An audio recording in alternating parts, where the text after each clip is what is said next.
It's very American to bastardize a classic dish that's already historically delicious. I mean, buffalo chicken samosas, like, what's next? Cheeseburger ramen? All jokes aside, these little buff bombs are a great party snack or party dinner food. And if you don't already know, a samosa is a deep-fried Indian finger food typically served by bakeries or, like a street food vendor, and stuffed with, it could be like a plethora of different things. They're savory, they're sweet. I think the cool part about this video is that we go over how to make the samosa dough and how to fold little triangular samosas. Well, they're sort of more like party hat or like cone shapes, but we'll go over that in a second. And from there, kind of like I said earlier, you can stuff these samosas with anything you want. All right, well, not like anything, but you know what I mean. Hopefully. Anyways, you get the idea. Let's cook. We will start off with the dough.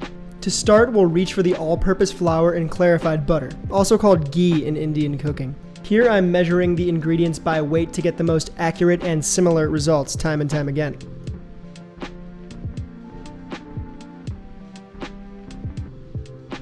Sift the pre-measured flour with a sifter if you have one, or just use a colander or a sieve like I'm doing here. Sifting the flour will make it easier to mix and work into the dough. And always remember, a clean place is a safe place. And don't forget to season up with a little kosher salt. Now it is time to mix the dough.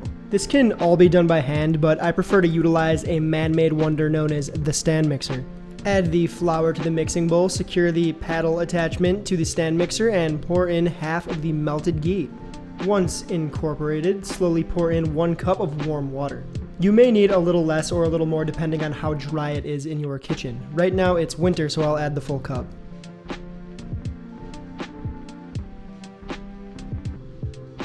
Your dough should look and feel a little something like this.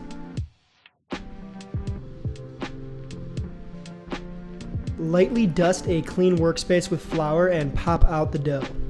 Shape the dough into a little ball and knead it for at least 5 minutes until it's smoother. Wrap your dough blob in some plastic wrap and set it aside to rest for at least 30 minutes. Pro tip, don't put this dough in the fridge or it will harden and could crack. Next, let's make the buffalo sauce. It might surprise you, but all classic buffalo sauce is a vinegary hot sauce and butter. But don't worry, we are going to make ours with a little extra love. In a small saucepan, bring the hot sauce, sherry vinegar, Worcestershire sauce, grated garlic, and an entire stick of butter up to a light simmer. You heard me, an entire stick. Also, don't forget to season up, but go light at first because Worcestershire sauce can be a little salty. Magically switch utensils for the drip shot and carry on like nothing happened.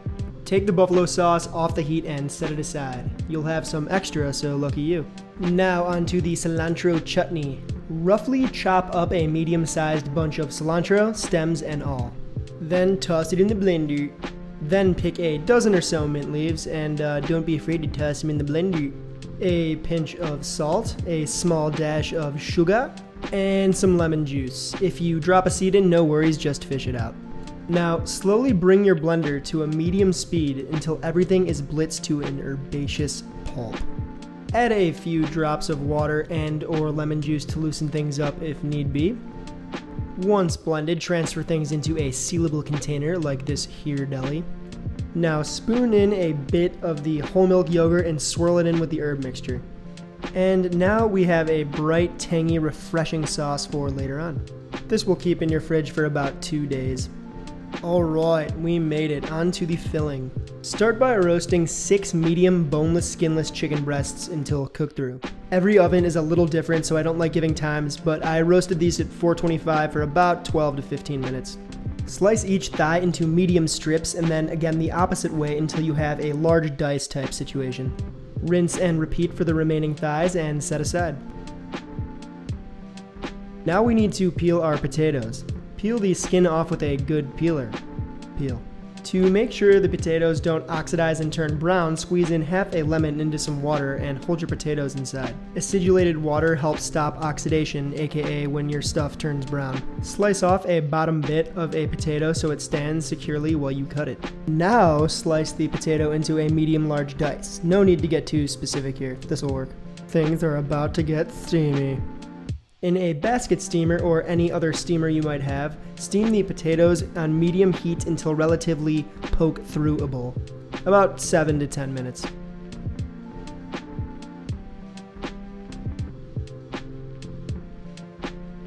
When finished, take your potatoes off the heat and keep them covered. Clean and cut up the scallions and set them aside.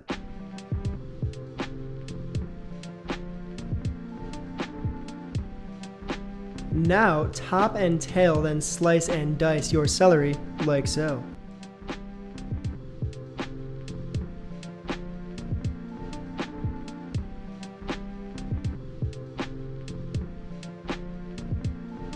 Set the fresh veg aside. Now, with all the filling components locked and loaded, all we need to do is mix. Here's the lineup.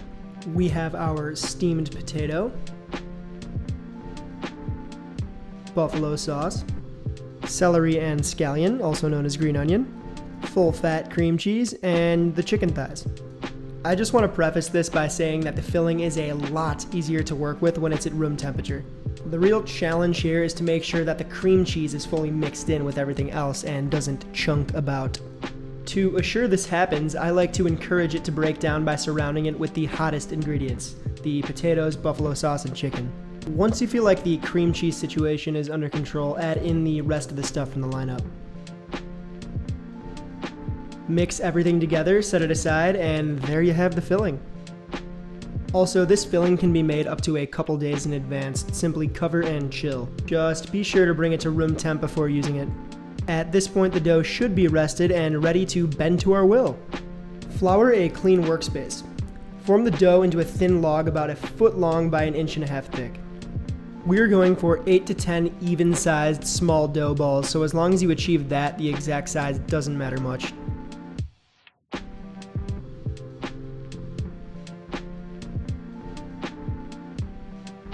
Roll up and place the balls on a floured sheet tray. Cover your balls with plastic wrap to stop them from drying out. And don't even think about skipping this step, your balls will go dry. Balls.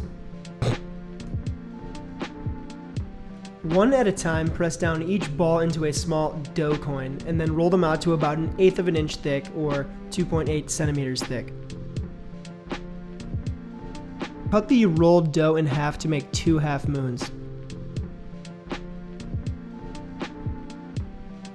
Alright, if there was ever a time to pay attention to the video, it's now. Here's how we're going to fold the dough. Gently fold 1/3 of the dough onto the other third. Dip your finger in water to seal the outside edge of the folded over dough, then the inside edge of the last third of dough. Now bring the last furthest corner of the dough onto the first third of the dough and seal them together like so. I like to pinch the tip of the little triangle to make sure everything's secure. Now here's the same fold again from a different angle.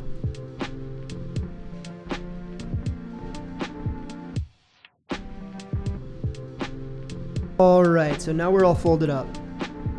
Using your thumb and pointer finger, press your way down the dough to make sure the folds are sealed thoroughly.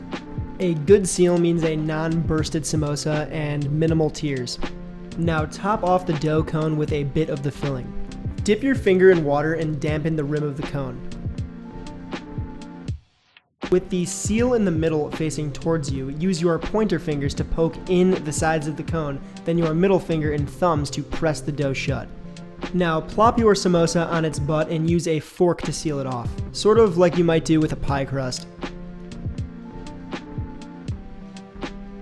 And that, my good people, is a ready-to-fry samosa. Just a couple last things. Try to fill the samosa as much as possible while still giving you room to seal it off. This will help stop potential bursting and also keep your samosas from floating while frying. You guessed it, it's TTF. Time to fry. Bring your frying oil of choice up to 350 degrees Fahrenheit, that's 177 Celsius. I like to fry with grapeseed oil because it's neutral and works well at high heat. Gently introduce your samosas to the frying oil and let them go until golden brown. And I really mean a true golden brown. You don't want to take these out too early. We are looking for an optimum crisp factor here. If one of your samosas breaks, don't worry, just fish it out and toss it. The oil seeps into the filling and gets all gnarly. You really don't want to eat that.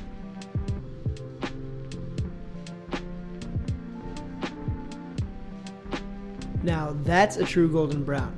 That's what we're going for. You can give it a little love tap if you want.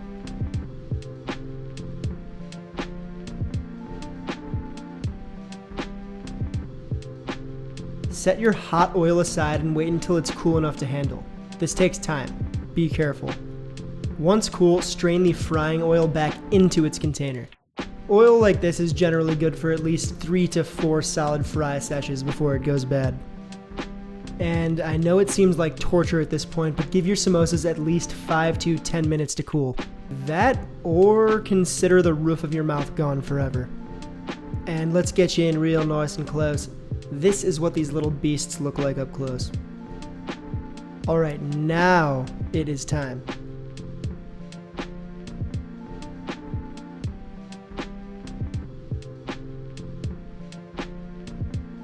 We'll start off with a little cilantro cheddar shower. Right over the top. Oh yeah. Oh no. Alright, I'll do my best to recover with some chives. And a bit of that extra buffalo sauce that we made earlier. I'm just sort of Jackson Pollocking all over the place here. One time for the gram, and let's munch. First, let's see what the inside of one of these things looks like. Crispy, herby, spicy, I'm about it. But it does need a little something. I'm reaching for the blue cheese sauce, but ranch would be equally as bomb. If you want to learn how to make your own ranch and blue cheese dressings at home to go along with your samosas, I made a video all about that, so I'll link it somewhere. And these things were just too dang tootin' beautiful to show only one B-roll clip.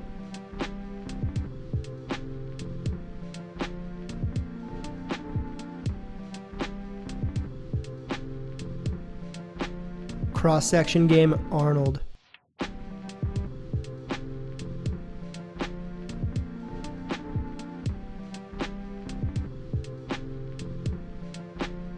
A little dough, some filling, a refreshing sauce to lube things up. This is the ideal finger food. Are you in charge of bringing appetizers for a Grammy party? No? An Oscar party? No? The Super Bowl? No? How about the on-demand premiere of the movie Cats? No judgment. Whatever it is, these samosas are sure to be a hit for your next party and or, yourself, your friends, your family, whoever you want to make them for. And until next time, if you love samosas, please be sure to like this video. And if you did enjoy this video for some reason, make sure to subscribe for more bits like this. And now, until next time, I will see you very, very soon. Peace.